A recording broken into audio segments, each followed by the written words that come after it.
Hello, hello, hello. Hello and welcome to this birth chart analysis of H.P. Lovecraft. I'm Poetic Heretic, and I need just a minute or two to get things set up here. Actually, I might need a few minutes because this is a bit different of a stream that we're doing tonight. So if you're watching this after the fact and want to skip to the main part, you can fast forward by a few minutes now. In the meantime, let me get everything set up as it should be.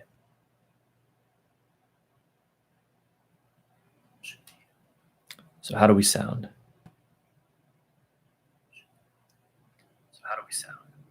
Okay. So yes, we will be looking at the astrological birth chart of H.P. Lovecraft, a famous writer.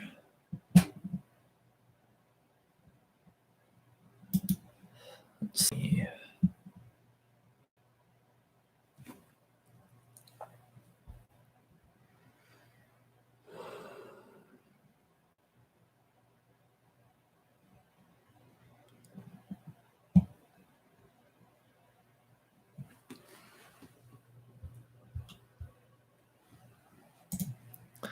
This turned out to be a not so ideal night for me to do live tarot readings I like to do on Friday nights, so I apologize if you are looking forward to that, but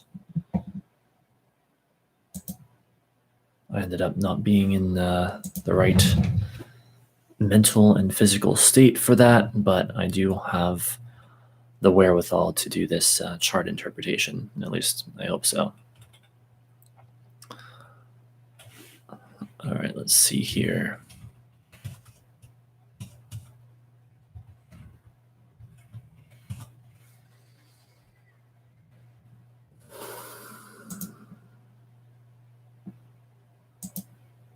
Still just kind of getting everything set up here.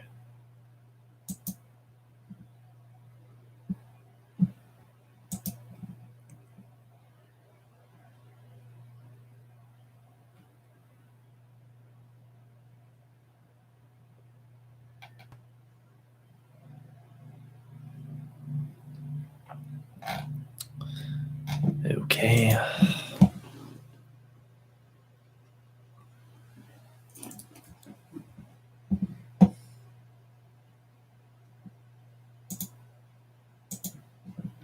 Now I'm going to get the chart itself loaded on my screen.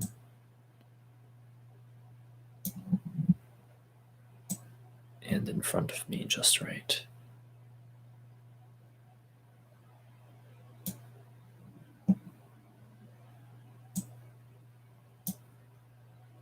Okay, there we go. That should be good.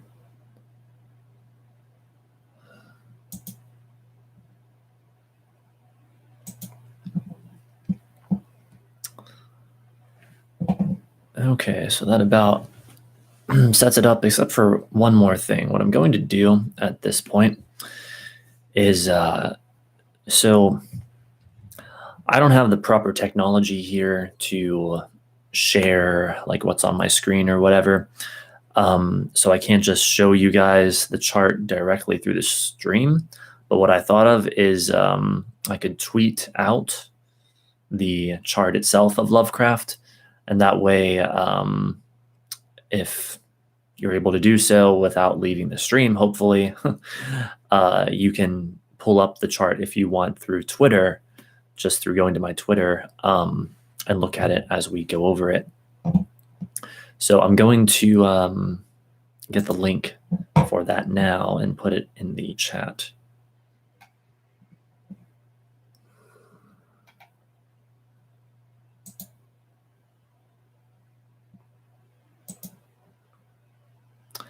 Actually, I should have done this beforehand. One moment, please.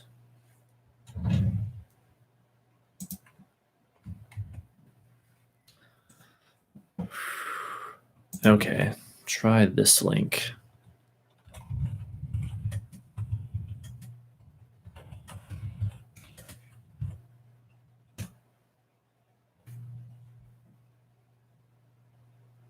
I'm going to try it right now myself just to see what happens.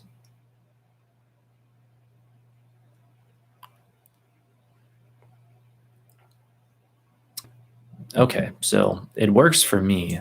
So hopefully it works for those of you who try it and want to utilize it.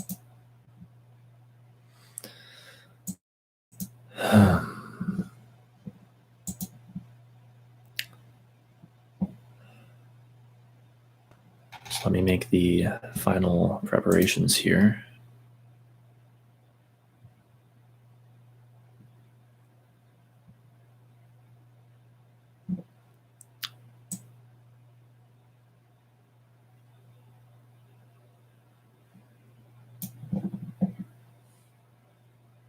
Of course, YouTube, well, I don't know if it's YouTube or my computer, but something likes to go very slow. But anyway, so we're basically ready to begin. I hope that people find this as interesting as I do, or at least somewhat as interesting as I do. I think this is should be a fun little stream that we can do. Looking at Lovecraft's chart, because if you're at all familiar with his writing, and then you look at his birth chart, they match up in very interesting ways that we will, of course, get into. And I think it's quite satisfying to look at. So I'm just going to begin by reading a little paragraph about Lovecraft, a little bio on who he is for those who don't know. Howard Phillips Lovecraft, this is from Wikipedia, by the way, but it is correct as far as I can tell. Born August 20th, 1890, died March 15th, 1937, was an American writer of weird fiction and horror fiction. Born in Providence, Rhode Island, he spent most of his life there, and his fiction was primarily set against a New England backdrop. Lovecraft was never able to support himself from earnings as an author and editor, and he subsisted in progressively strained circumstances in his last years. He died of cancer at the age of 46. So yeah, that just gives you a little bit of background on him. Now, I guess I should also say I'm not like a Lovecraft expert or anything like that. I've only read a little bit of his work. I haven't really read that many of his stories, just like a handful, I guess. However, I am, I guess, loosely familiar with him, you know, and the vibe of the kinds of stories that he wrote. And he's probably most well known for the Call of Cthulhu story. He's the one who came up with the whole Cthulhu mythos, which seems to have, I guess, taken on a life of its own. Perhaps that would be an understatement. I don't know. Seem to run into that idea in many places. But so that's who he is. That's who we're dealing with. Someone who wrote this really dark, ominous, sort of brooding and like ethereal and like otherworldly horror fiction in like the early to mid 1900s, I guess you could say. So with that in mind, let's pull up his chart and take a look at it. Again, use the link in the chat if you want to pull it up for yourself and look at it while I'm going over it. And if there's anything that I feel the need to show you guys at some point, I can also pull it up on my tablet and just kind of show you on camera in that particular way. So without further ado, here we go. So obviously this will be my interpretation. All this will be my interpretation. And I'm not going to try to go over every last detail of his chart, because if I did that, we would be here for a very, very, very long time. But I'm just going to go over what I think are some of the most important things that jump out at me. So hopefully those of you watching either now or when this is archived on my channel or whatever, are looking at his chart, and you can, of course, see that he is a Leo sun and a double Libra in his ascendant and moon. And the chart in the image that I provided, by the way, is in whole sign houses, which I find to be superior for most things. I know a lot of people also use Placidus, but I mean, if it means that much to you, you can probably find that out there as well. But so, of course, I'm going to switch kind of back between the stream and the chart occasionally. So, of course, let's get the basics out of the way. He was a Leo sun, so he had that sort of bold and spontaneous, inspirational, sort of showy, dramatic Leo energy to him. He had the double Libra in his ascendant and moon, and so his like outer self and also his more sort of subconscious self had that very like balanced, harmonious Libran energy to it, that more intellectual, somewhat detached, objective, seeing both sides, more diplomatic, fairness-minded Libran energy to him in those areas. But what I really want to get into here is a couple of things that jump out at me that I think are really indicative of the kind of horror fiction that he wrote and became well known for. First of all, I would call people's attention to a rather powerful, I would say, Neptune-Pluto conjunction in his ninth whole sign house. So with Neptune and Pluto being extremely slow moving from Earth's perspective across the sky, it is not very often at all that these two get together. I'd have to look up just how often it is, but we're probably talking hundreds of years at least that these two actually align. Well, that is indeed one of the most telling things in his chart to me because Neptune, Pluto, I mean, you got Neptune, the planet of all this like strange, mysterious, otherworldly stuff. And then you have Pluto, deep, dark, fearful, powerful, the realms that are so deep and dark, we normally don't ever have access to them. Well, in Lovecraft's chart, those two energies were combining. And just look at the kind of fiction that he wrote and how that energy is so permeating of that material. And then when we look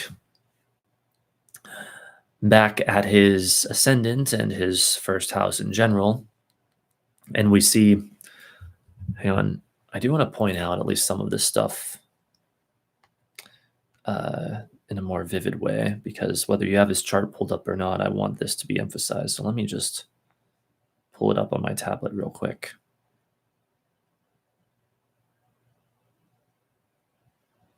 If I can ever find it again, let's see. Here we go.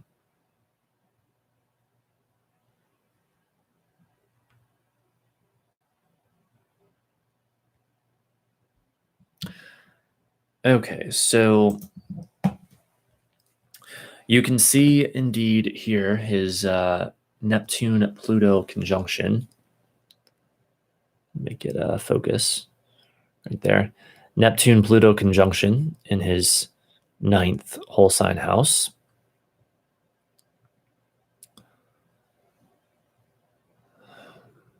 And so then I think also, well, isn't that interesting?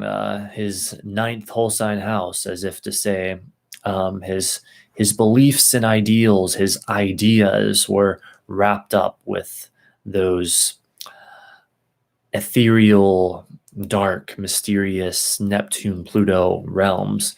And then you also notice, of course, his north node in that same house. Just show it again here. We're going to have focusing difficulties, aren't we?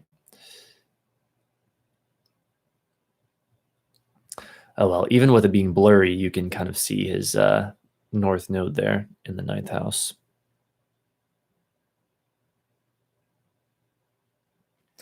And so I guess there are some different ideas about the nodes and just what they mean, but the thing that I see over and over again with them is this idea of life purpose. And so I think it's interesting that his north node, theoretically representing his life purpose, is co-present in Gemini and in his ninth whole sign house with his very powerful Neptune-Pluto conjunction, as if to say his life purpose is deeply tied, deeply connected to this otherworldly, dark, mysterious energy. And of course, it's also interesting that they are indeed in the sign of Gemini, the communicator, the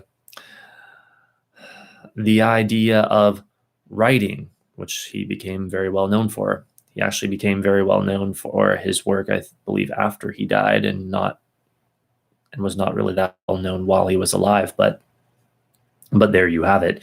All of that stuff in talkative, communicative Gemini, and he ends up being, I guess, one of the most well-known horror writers, authors of all time. So let's see here. Maybe I should have just used my tablet all along. This is almost more, this feels more natural to me or something, I guess. So I guess I'll keep doing that for now. But let us, as I was mentioning earlier, of course, go back to his first house, which is right there. And you can see his ascendant right at 13 of Libra, making him a Libra rising. And of course, his moon there as well, his Venus and his Uranus.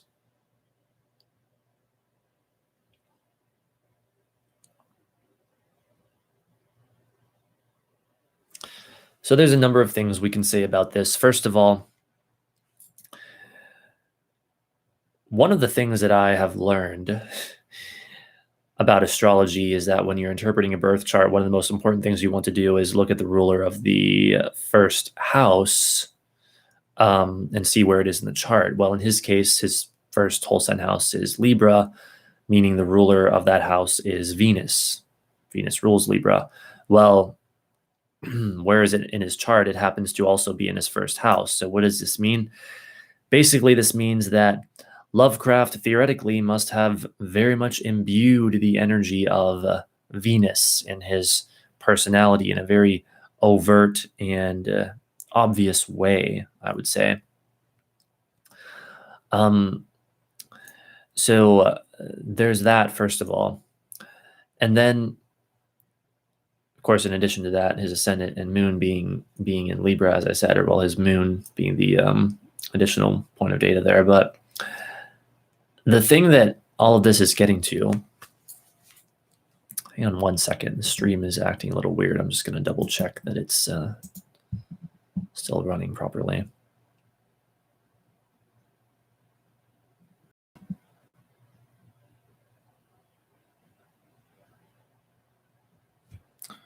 Okay, well, apparently it is. All right, well, I guess we'll continue regardless. Hopefully this is all getting out there right now. So as we look back at that first house, at especially his Venus and his ascendant, I would say, like look at his Venus and his ascendant. Again, I don't know if it's going to focus, but there it goes. Okay, good. And observe how they are both in a powerful trine with that Neptune-Pluto conjunction.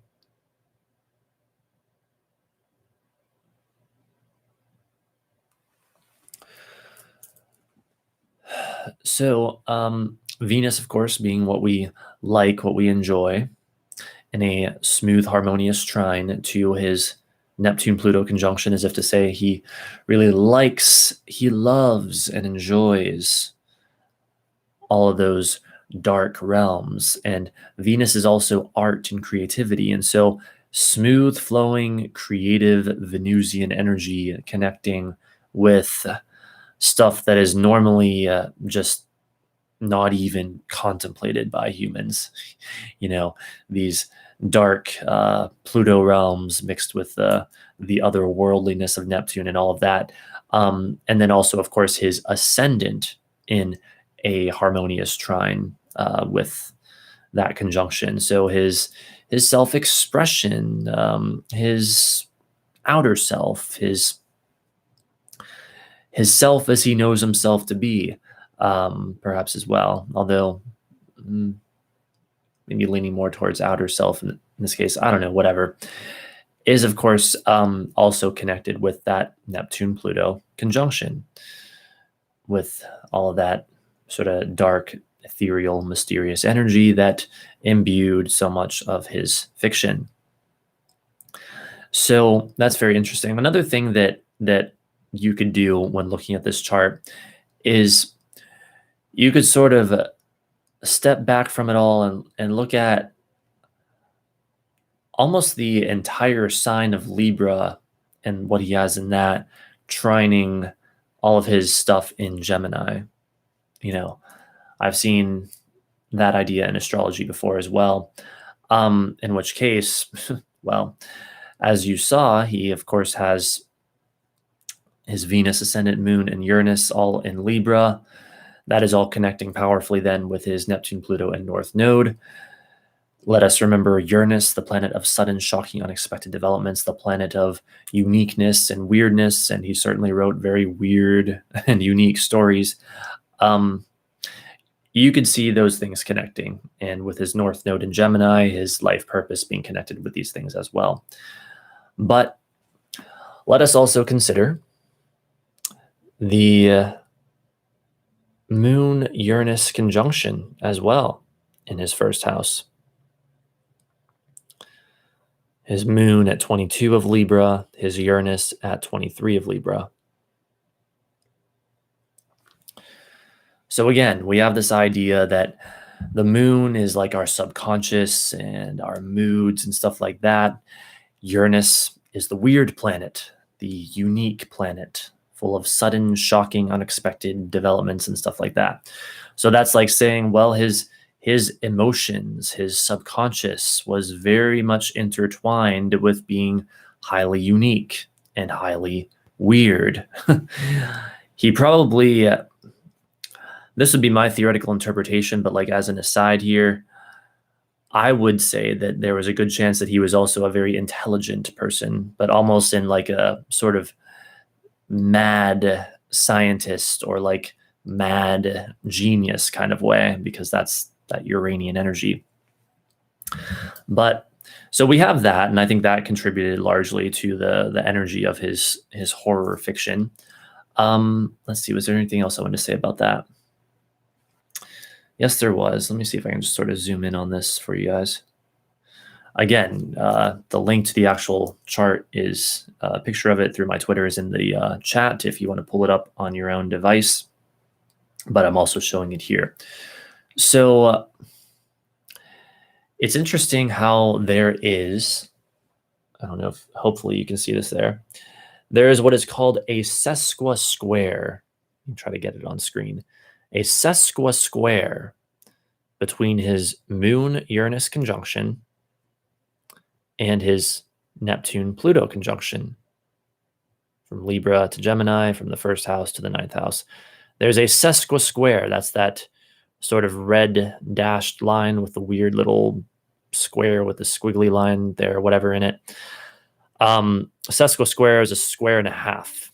So typical square, you know, you can see like right there, for example, typical square being 90 degrees. Well, a sesquisquare, square and a half, is 135 degrees, and it represents an area of, usually it's thought to be not a direct conflict like a square typically talks about, but almost a more subtle but like long-lasting difficulty. And so we have this sesquisquare, this subtle but challenging aspect between his Moon Uranus conjunction, which again is wrapped up with all that weird Uranian, unique, sort of mad energy, and his Neptune Pluto conjunction, which is all about that dark, otherworldly, mysterious, weird,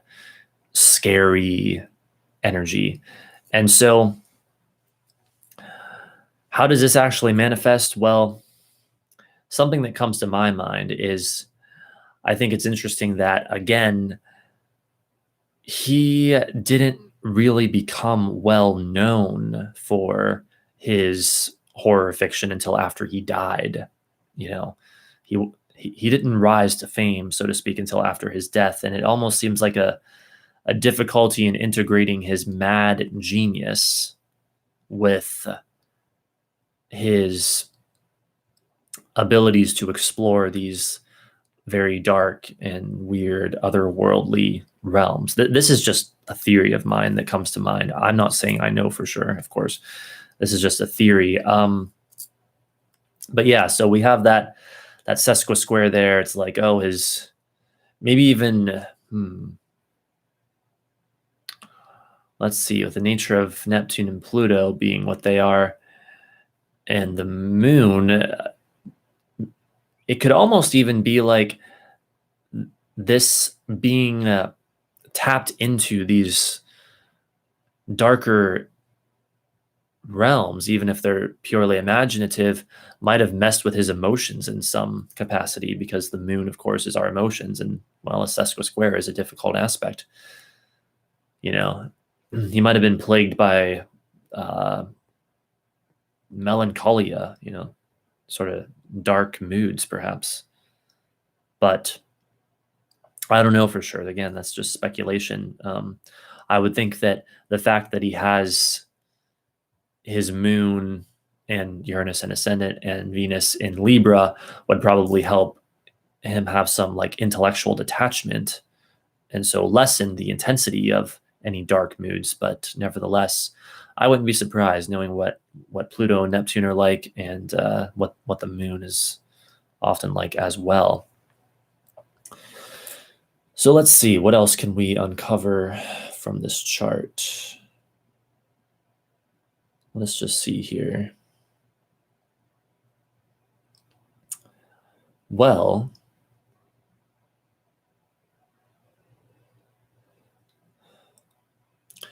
going back to his Venus, which remember is also the ruler of his first house, which means it's going to be one of the single most important points in the chart, we can see two other main aspects to it, other than the trine already mentioned.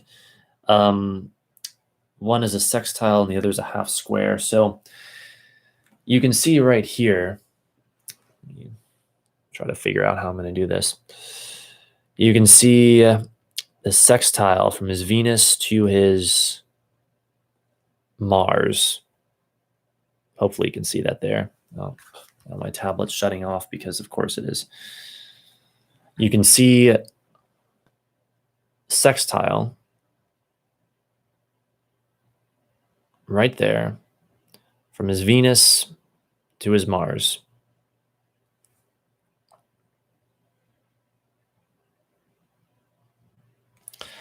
So this is a rather positive aspect. This is saying that Venus is supporting his Mars, Mars is supporting his Venus. This is like harmony between masculine and feminine energies, and it's probably even greater here because his Venus is in Libra, the sign of balance. It's like having your feminine qualities being supportive of your masculine qualities and vice versa, that sort of thing.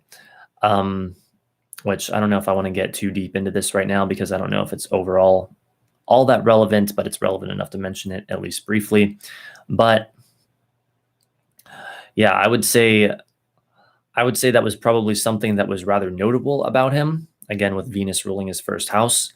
that he had, I would say, the creativity of Venus and also the willingness to do, to act, to create of Mars, especially with his Mars being in his third house being communication and involving writing. And so we have another connection there. So hang on just a second. Sorry for all the chaotic interruptions tonight, but heater's making it pretty warm in here, so I guess I'm gonna take this vest off now. One moment, please.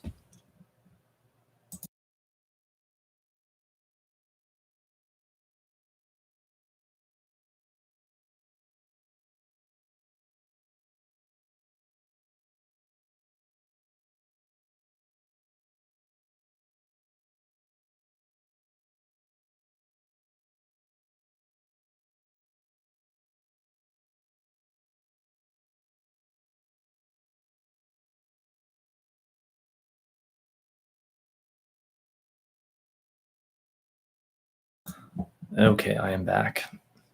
I swear to you guys, before I went live tonight with this, it was like so cold in here. I just could not be warm enough. I thought for sure I would need that vest through the whole stream, but nope. As soon as I go live, it gets warm somehow. But that's okay. I'm not complaining.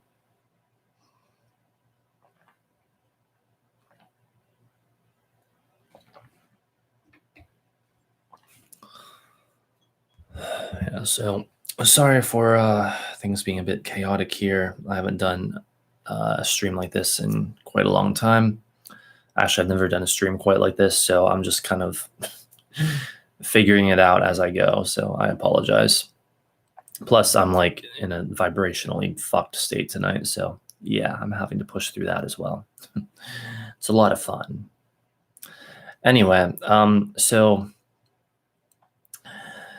the other significant aspect to the ruler of his first house, Venus, is this half square between his Venus and his natal sun, which you can see right here.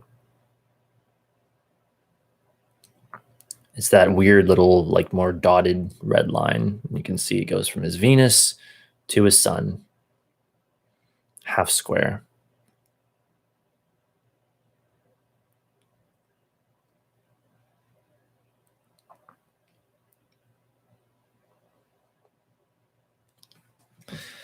And so this is an interesting little sort of telling aspect of him, or aspect of his, because a half square, as you might have guessed, is half a square.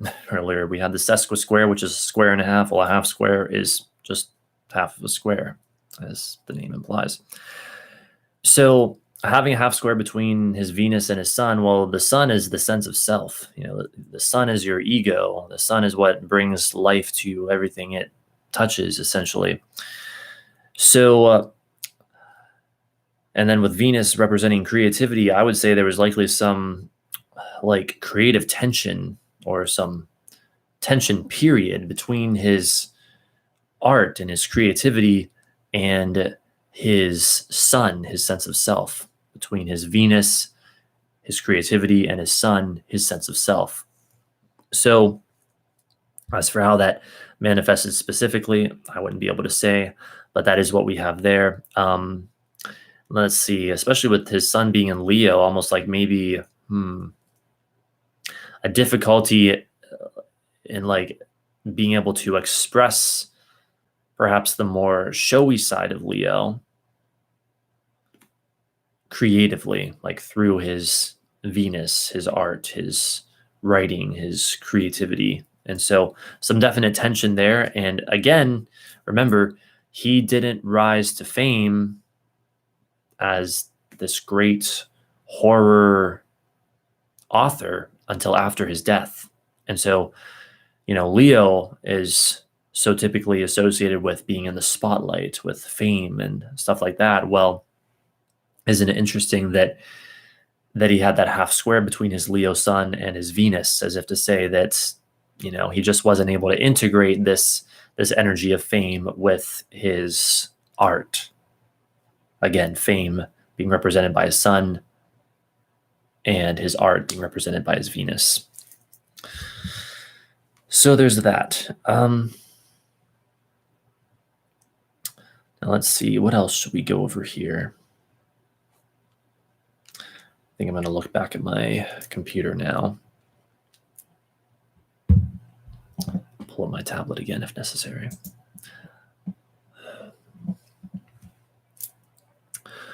Well, it's interesting also to note that his third house Mars is in an opposition with his Neptune-Pluto conjunction. Again, if you have the chart in front of you, hopefully you can pick that out. So I'm not sure entirely like what more can be said about that hasn't been said already, basically through other means so far. But it's just interesting that like his Mars is in his third house, which is like talking about writing, and of course Mars being the willingness to act, and third house being communication, writing, etc., etc. And then in this opposition with that Neptune-Pluto conjunction, which is so much that energy of this like otherworldly, ethereal, dark, terrifying stuff. And the opposition, even though that's stressful energy, that still connects them. You know, there's still some kind of connection there. But it's just funny. Like if I were to theorize about this, I would say it almost seems like his act of writing was a sort of reaching to connect with that Neptune-Pluto energy, that otherworldly, terrifying energy of his Neptune-Pluto conjunction. And the reason I say that is because oppositions are so frequently associated with the idea of relationships.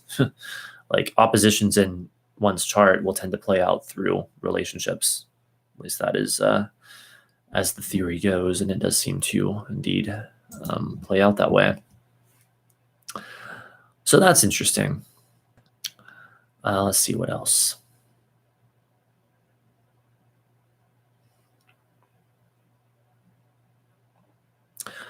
It should also be noted that his Jupiter in Aquarius and in his fifth house is in a powerful trine with that Neptune-Pluto conjunction. So we don't need to say much about this because it's pretty obvious. Jupiter amplifies and expands whatever it comes into contact with. And so it's amplifying and expanding the presence of that otherworldly Neptune-Pluto energy in his life. So fascinating stuff there.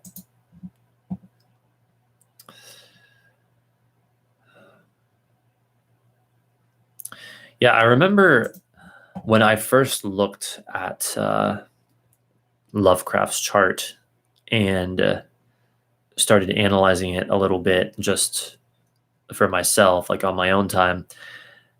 And I was just, I was blown away by the precision of it. Like he was really born at a very unique time where there were, I would say indeed, just the right alignments to predispose him to a life like the kind that he lived, you know, to create art that is of the dark and weird kind that he created, basically. I mean, it was perfect, you know. The Neptune-Pluto thing only happens every who knows how many hundreds of years.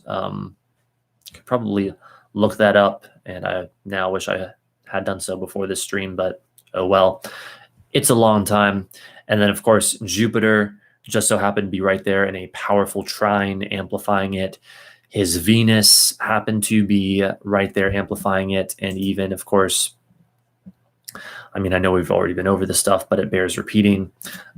His Libran ascendant just so happened to be there, amplifying it. And he really, you know, For the ascendant, he had to be born at just the right time of the day for that to connect to the Neptune-Pluto conjunction.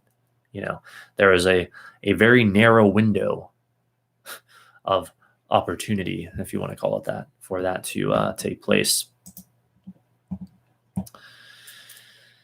So let's see what else we can figure out here.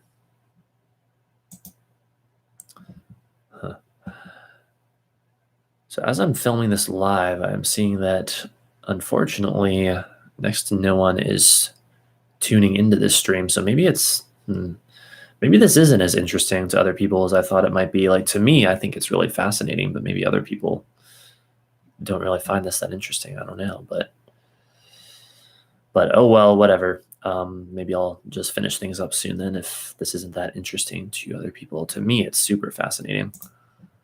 But let's see, what else can we talk about here?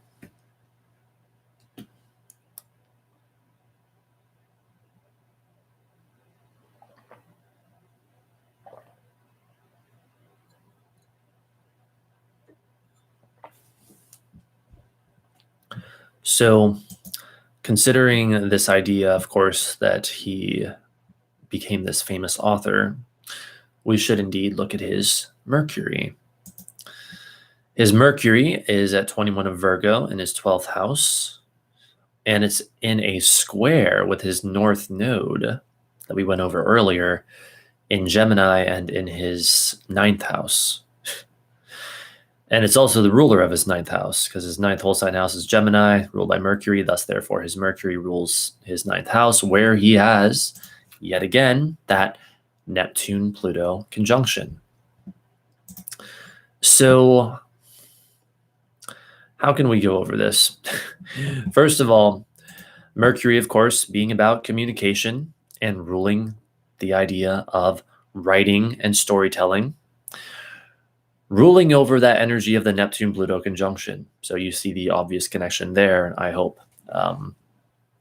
Connecting writing, communicating with weird, otherworldly, dark, terrifying energy. Also connecting his life purpose, North Node, with this idea of writing. With it being in the 12th house of hidden things, now I might be going a bit out on a limb here. I'm not entirely sure. I'd have to really, I'd have to think about this more, I guess, when I'm not live, and maybe research it a bit more. But with the 12th house being associated with this idea of hidden things, and his Mercury being there and ruling his 9th house, where he has the Neptune-Pluto conjunction, as I mentioned, and his North Node, it could even be that his Mercury, his communication, is manifesting as communication about normally hidden things, those 12th house matters, and those hidden things being that which is dark and terrifying. I mean, like I said at the beginning of this stream, I haven't read a whole lot of his stories, but I have read a few. And when you read his stories, or at least the ones that I've read, there's always this sense, again, at least the ones that I've read, of like this build up to and towards all of this stuff that you could tell, even in the universe of the story itself, is just normally so out there, so unheard of, so out of reach, something that is just so away from ordinary life. And so indeed, yes, hidden things all the way. And so Mercury in the 12th house. So let's see what else. I do think it's interesting, though, that it's in this square with his North Node, as if to say that his communication abilities were in an internal conflict with his life purpose, And so maybe that connects more with this idea of how he didn't end up becoming well known for his writing until after his death. Like a difficulty in in getting those two areas of his life to cooperate, perhaps. But I don't know. That's more just speculation. But it's interesting nonetheless. It's like yes, his life purpose was theoretically connected with communication, writing, but in a difficult way, in a way that likely created internal conflict for him and with him. So interesting stuff right there. Also, and I really want to call people's attention to this, if there's like anyone out there who's actually interested in this, I feel like I'm talking to literally no one right now, fuck my life, but whatever. In case anyone ends up hearing this, notice how his Saturn is also there in his 12th house with his Mercury. Well, Saturn slows things down. Saturn in traditional astrology is known as one of the two malefics, one of the quote unquote bad planets. And Saturn, I don't want to get into a whole tangent about this, but Saturn brings slowness, it brings sluggishness, it limits things, it delays things. And yet again, Lovecraft didn't become famous, well known for his horror fiction until after his death. There was a slow rise to fame, And again, Saturn is co-present there in his 12th house in Virgo with his Mercury, which is about communication and writing. And so Saturn slowed it down. It's like Mercury is ruling his 9th house where he has his Neptune-Pluto conjunction. It's in a square with his North Node, so connecting to his life purpose. But Saturn being there also says, no, this is not going to go very quickly for you. It's going to be a very long, arduous, drawn-out process. And I think that is indeed what we see with Lovecraft. It wasn't until after his death that finally he became well known for his Mercury stuff, his communication and writing. What else did I want to say about that?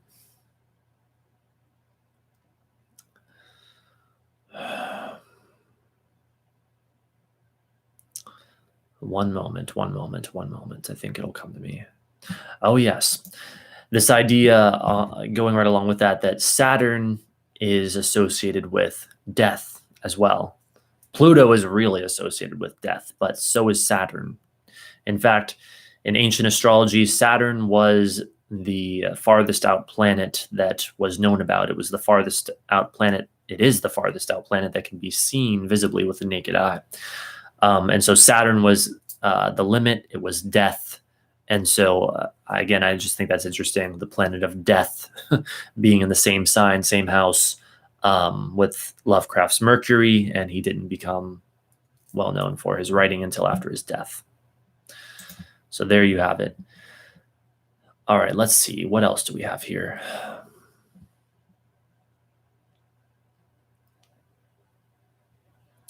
His Saturn was also in a square with that Neptune-Pluto conjunction, which might have created some further difficulties, but I don't want to get deep into speculation about that, not right now anyway.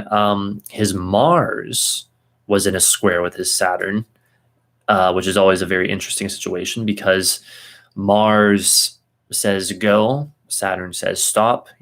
Mars wants to push forward, Saturn wants to be still. And so I think that in whatever way this manifested for Lovecraft in his life, it was probably a great struggle for him to learn how to know when to apply the gas, so to speak, and the brake, so to speak, to get that proper balance. But then again, with all of his Libran energy, maybe he was able to get that balance easily enough. I don't know. There's also a very interesting T-square here. Let me see. I didn't even really consciously notice this before. So I'm just kind of freshly looking at this now. So give me a second to analyze.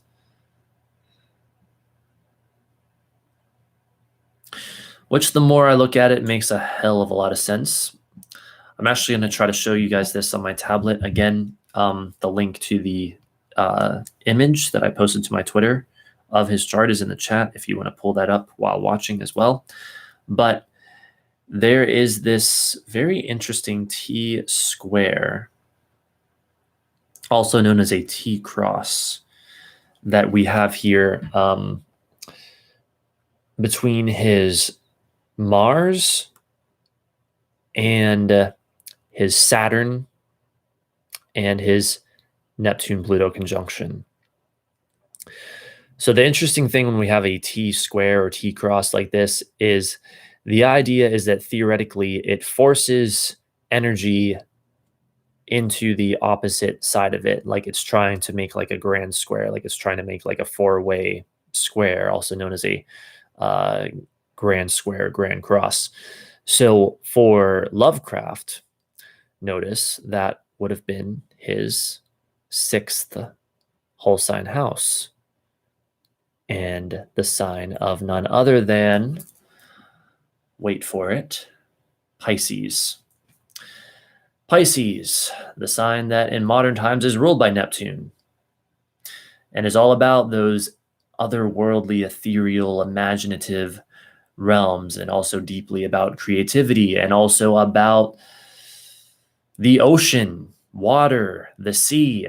And notice how much significance that takes in Lovecraft's writings, with this whole idea of like, you see Dagon, this entity or whatever. Again, I'm not an expert, so forgive me if I get this wrong, but I believe this entity of Dagon comes up in his writings a lot, which is supposed to be like of the sea or some kind of like fish or like sea creature. I'll Google it in a moment because I want to get this right. But so that would, of course, be a highly Piscean thing. Anything having to do with the ocean or the sea is a highly Piscean thing. And anything that is sort of otherworldly is a highly Piscean thing. And so, again, you look at his writings, I would say that's indeed accurate. He threw himself into that sort of nebulous, mystical, maniacal world. Although I guess the maniacal part might be more of the Moon Uranus conjunction. But here, yeah, let's look this shit up real quick so I can sound like I at least sort of know what I'm talking about when it comes to Lovecraft. Dagon. Okay, apparently Dagon in and of itself was a short story by him. Okay, I didn't even know that. But this Dagon, though, is a character that appears, I believe, in at least one other story by Lovecraft, because, well, I was looking at that earlier as well. Okay, here we go. Dagon is a deity who presides over the Deep Ones, an amphibious humanoid race indigenous to Earth's oceans. There you go, the ocean connection. He is first introduced in Lovecraft's short story, Dagon, and is mentioned extensively throughout the mythos. Okay, there you go. I was right. I was actually more right than I thought I was. Also known as Father Dagon, he is a great old one and the consort of Mother Hydra. So yeah, there you go.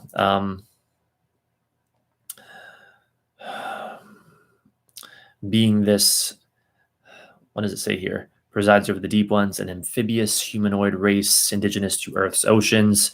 Thus, you have the oceans, the Piscean energy, which is his 6th whole sign house, which that T square forces him basically to throw himself into. So we have that. All right, let us see what else we can dig into with his chart. Let us just see. Well, it's interesting that his midheaven and his Chiron are also in Cancer, another water sign. So I wouldn't exactly say that Cancer is all about the ocean in the way that Pisces is, but it is another water sign. And the midheaven is one's ideal career and or one's calling in life. It's like what one is reaching for. And so it's very fitting, I think, that it's in Cancer, water sign, and also a sign of like deep emotional meaning and the depths of emotion, I would say. And so I think we see that in his writings as well. And then, of course, Chiron, the wounded healer. Um, this would be much more speculation on my part, but if I were to intuitively interpret that, I would say it might even be that Lovecraft almost healed his own wounds through the kind of fiction that he created, the kind of dark, mysterious stories that he wrote. Because Chiron, the wounded healer, sharing the same sign and house with his midheaven, is going to connect his healing of wounds, at least theoretically, with his calling in life. So we have that. Let us see what else.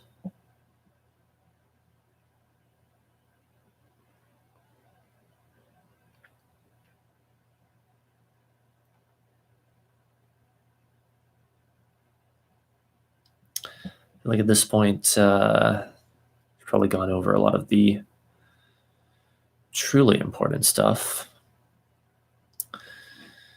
But, well, there is one more thing, at least I'll mention, that is jumping out at me here, and that is the fact that if you notice, going back to his Jupiter and Aquarius and in his fifth house, well, the fifth house is associated with creativity.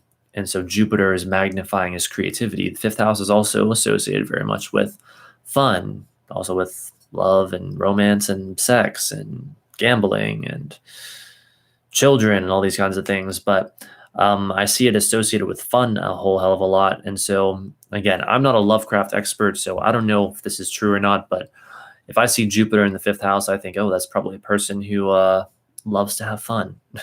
But at the very least, the creativity aspect of it certainly matches Lovecraft.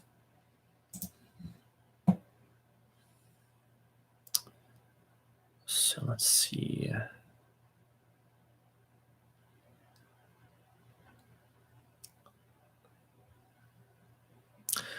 Well, anyway, I suppose that about wraps it up. I mean, if we really wanted to, we could dive into every little aspect of his chart, every teeny tiny last thing that we could possibly come up with, but I don't think that's necessary. The only thing I'm going to do real quick, and I meant to do this before, but I'm going to do it now, is I'm going to look to see if there's very many septiles and or quintiles in his chart. So give me one moment, please.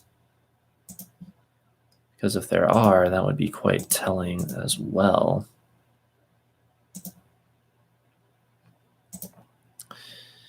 So one moment.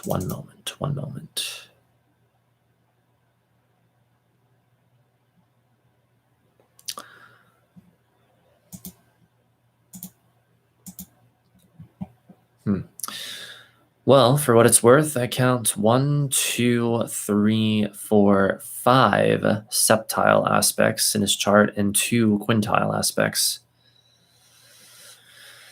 There's a septile between his Chiron and his Neptune-Pluto conjunction, which is interesting. Also his Chiron and his Mercury, and also his Neptune-Pluto conjunction and his Mercury. There's a biseptile between those two.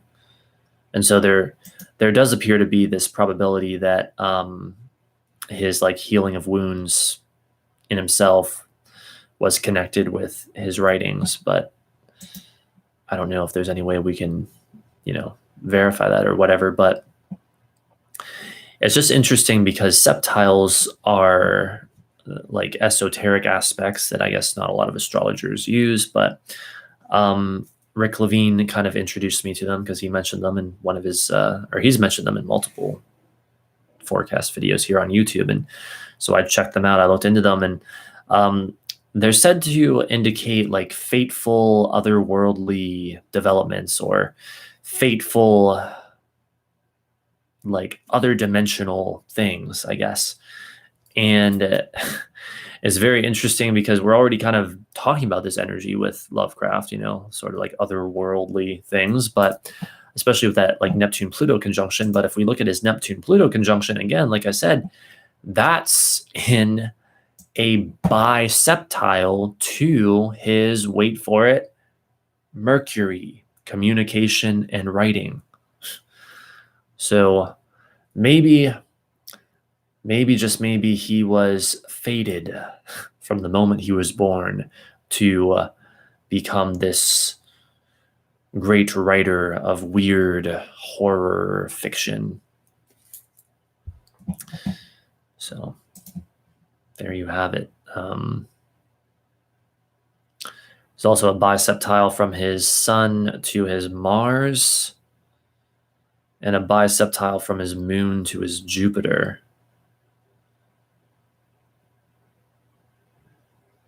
So right now, I'm not really sure what my theories would be on how those may or may not connect, but regardless, that's interesting. He's got those septiles there, and well, look at his writings. So I don't know.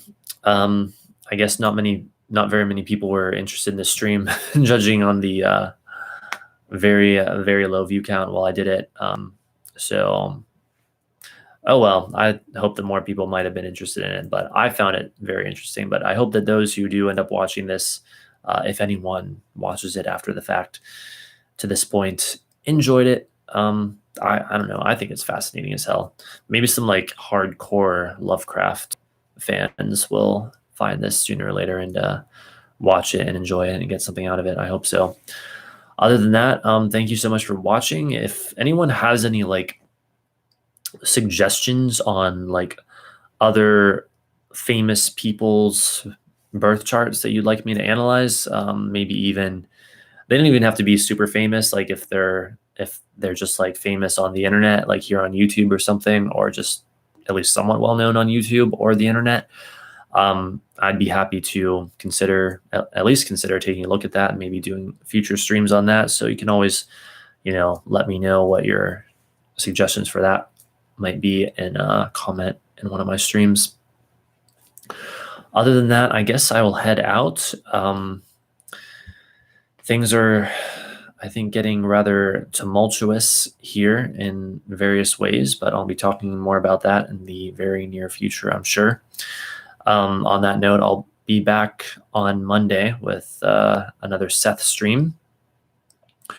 Hopefully, I'll be back next Friday, a week from today, with tarot and astrology readings as usual for people. Again, the only reason I didn't do that tonight is because I was not feeling up to it, not physically nor mentally. In fact, even doing something as simple as reading this chart during the stream was challenging as hell, but I did it anyway because, after all, I incarnated here to get work done. I did not incarnate into this life and into this body to waste my fucking time. So that's what we have. Thanks again for watching. Have a great night, and I hope to see you on Monday. Bye for now.